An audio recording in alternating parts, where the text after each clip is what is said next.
last week, too. Here now, Wisconsin Congressman Sean Duffy. Sean, good to see you. Or, excuse me, Congressman. You too, Dagan. We know each other on a first-name basis now. Happy New Year. Happy New Year to you as well.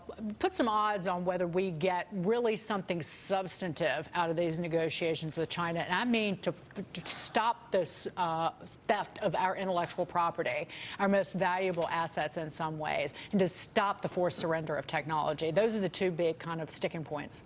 They are. Listen, I don't know. I mean, in America, we have presidential elections every 4 years.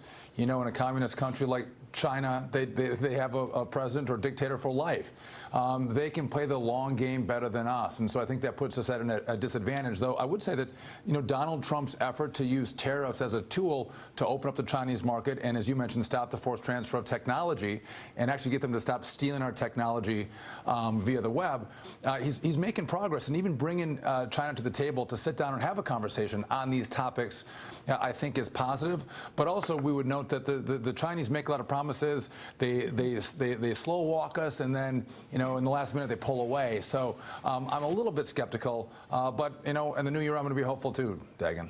Mattie Duppler is here, Congressman. Hi, Congressman. I'm a fellow Wisconsinite and cheese curd lover, so I know that dairy was, of course, a big point of contention in the new NAFTA renegotiations, but other commodities very important to Wisconsin and the rest of the Midwest, and that really has a lot to do with how we deal with China. So do you think going into the new year, Congress can play a role in these Chinese-U.S. negotiations, and if so, what can they do to expedite these processes along? Well, so first of all, a couple things. I think we need one negotiator, and I think we want to give that to the president. Though the Congress gives those trade negotiations to the Congress, we need a lead and a head point on those negotiations, which is the executive. But we want to approve those deals.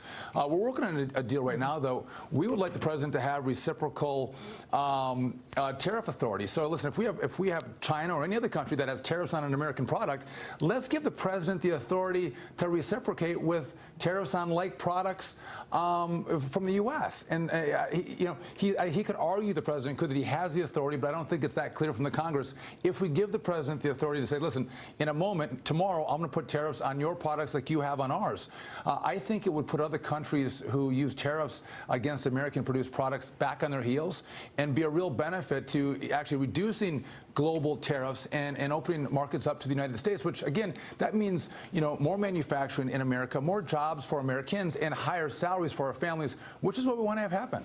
But Congressman, this would send the global supply chain into a tailspin, because there are, like, for example, BMW or Mercedes-Benz, they manufacture a lot of automobiles here in the United States, which benefit us, but they might use parts imported from overseas, number one. And I don't think that President Trump has sent any indication that he wants zero tariffs. Why are the steel and aluminum tariffs in place despite this new deal that we got done with Canada and Mexico?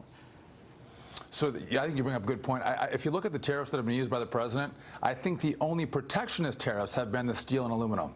Everything else has been to open up markets. And again, I think we have to come at this with clean hands. We have to say, listen, we do want free trade, and free trade is good, and we'll use tariffs to reduce barriers. Well, we have to do the same thing as well, and that means the president has to take a second look at the steel and aluminum tariffs. But again, when you talk about BMW, this becomes really simple. Limit your tariffs, reduce your tariffs or non-tariff barriers to American-produced products, and we'll do the same here. And I think in the end, open and free and fair trade is really good for the global economy, but it's really good for Americans. We can't compete with one hand tied behind our back. And I would just note that we've all known that China is a huge problem, and they cheat, they steal, and they lie. Every president has acknowledged that. You've acknowledged this on your program, Dagan. But we finally have a president who's willing to step up and fight them on this. And this isn't just important for, you know, our future generations. This is important for all of us. We're going to be a second-class nation of China in 10 or 15 years from now. So when their economy is larger and their military is that much bigger, are we going to be better off dealing with China 15, 20 years from now? Or is today the time to deal with them? I think today is. And again, so much of America is short-term, and the Chinese are long-term. Let's take a longer-term view. Let's just not look at what's going to happen today in the markets because of, you know, Donald Trump's tweets, or what's going to happen in the next quarter of earning reports. Right. Let's look long-term and say, how can we fundamentally change the way we deal in a global economy that's going to help the American manufacturer and American family? So speaking of short term, y'all aren't at work. Partial government shutdown showing no signs of ending on both sides. Both sides. Here is former Virginia Governor Terry McAuliffe and Alabama Senator Richard Shelby commenting on the negotiations. So listen to this. I'll get your reaction. Democrats should not give an inch. Donald Trump owns this. He said he wanted to own it in the December meeting in the Oval Office. They had a deal. The Senate unanimously voted for a CR to take it into February. The White House condoned the vote. They took the vote. And guess what? He listened to some right-wing folks on radio who were his puppet masters. Our negotiations are at an impasse at the moment. I wish it were not so. But we've got to move away from the blame game, blaming the president, blaming the Democrats, Pelosi and Schumer and others, and get back to doing what we're sent there to do, to fund the government. Congressman, what would you be willing to vote for in a deal? So hold on. Terry McAuliffe says what? Right-wing radicals want $5 billion for a wall? I would just note that Barack Obama and Chuck Schumer voted for and supported wall funding or fence funding in 2006 and 2013, Dagan. Walls work. Democrats have supported them. They just don't support them now because Donald Trump is advocating for them. That's the only difference. And as we look at the, Officer Singh, who was shot in California by an illegal immigrant, you know what? We have to look at our southern border and its security. And just one other point, over on Fox and Friends this morning, there was a report showing that from terror nations, you have people coming into Panama and to Costa Rica and then making the travel north to the American border. This is a real risk to our security and our safety. And so I think what's happening now is as we come into the new Congress, it's going to be sworn in on January 3rd, you're going to see who does America blame and what does America want to have happen. And when they kind of weigh in after the New Year's season, you're going to see either Democrats or Republicans, change their positions. But I want $5 billion. But whether it's $2.5 or $3 billion, I think we can take some big number that can start building the wall. Okay. All right. I want to get to this really quickly before we go. On that note, a new poll by USA Today and Suffolk University found the most common New Year's resolution Americans have for Washington, D.C. is bipartisanship, followed by doing your job. How do you react to this?